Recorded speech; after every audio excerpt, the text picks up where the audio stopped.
Last episode, we learned that environment matters, but today we're going to learn why it's specific to you, customized. Yes, folks, this episode is all about you.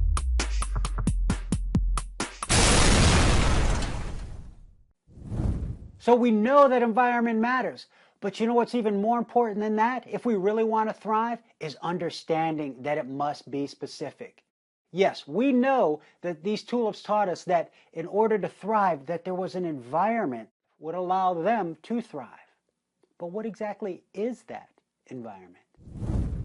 All plants have three fundamentals that they need in order to thrive: sun, soil, and water. But do they all need the same amount? Or does this cactus and these tulips need a slight variation or a specific environment in order to thrive? So it's not going to surprise any of you if I tell you that, hey, if you want some great tulips, head on up to Michigan. Or if you're looking for a good quality cactus, sneak on down to the Arizona desert and find one there.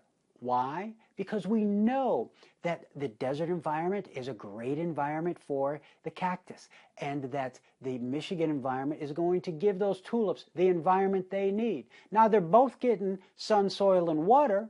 However, the ratios are specific to what they need. And again, it's no surprise if I took those tulips and we brought them down over here to the Arizona desert that they're not going to thrive. What's going to happen? When that sun hits them, they're gone. And vice versa. If we bring this wonderful cactus up and make it suffer through a long winter and a cold, wet spring in Michigan, how well is it really going to be doing? So yes, environment matters, but it's important to recognize that it's got to be specific. Specific for the tulip and the cactus, and specific for you. You have to begin to look at your environment for you specifically, and your genetics, your biochemistry, and your goals in your lifestyle, and figure out what it takes so that you can thrive. One of the biggest reasons people fail to thrive and have a lot of frustration with a number of different diet and exercise programs is simply because they're taking somebody else's thriving environment and trying to put it on top of their life and their lifestyle. It'd be like taking a world-class cactus environment, putting a tulip in it, and the tulip asking itself, why do I continue to struggle? It's just not fair, is it?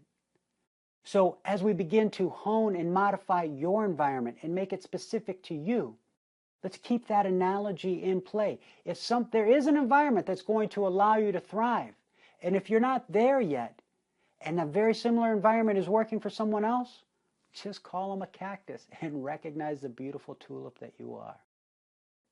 So last episode, we took a quick minute to look at the personal thrive scale just to see where we were at currently. Now I want to delve into that a little bit deeper and to ask you this. Do you know specifically what it would take for you to create a thriving environment? What are the fundamentals in your life that you need in order to create a thriving environment? In the same way that a plant needs sun, soil, and water, what are the three fundamentals that you need in order to create a thriving environment?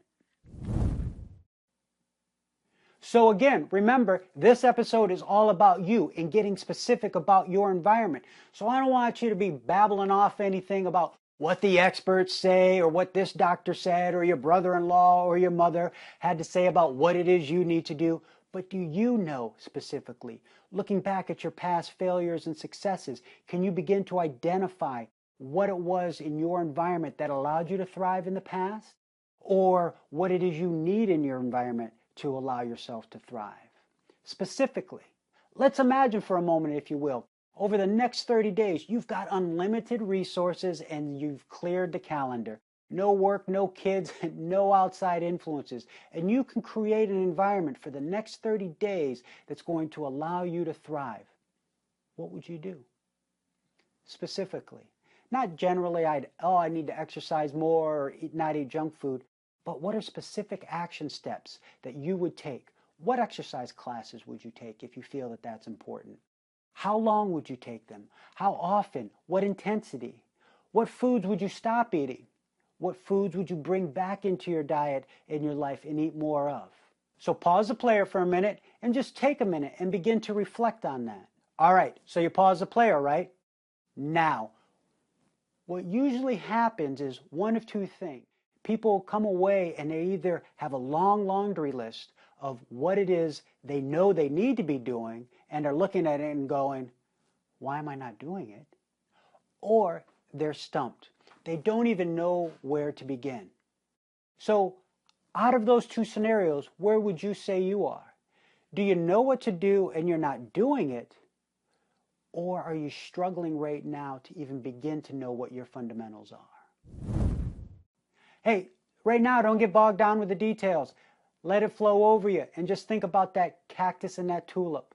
And remember that if you're not in the environment you need to be to thrive in right now, just give yourself some time. And eventually, in the same way that the cactus and the tulip have an environment that allows them to thrive, you will find the environment that allows you to thrive mentally, physically, and emotionally.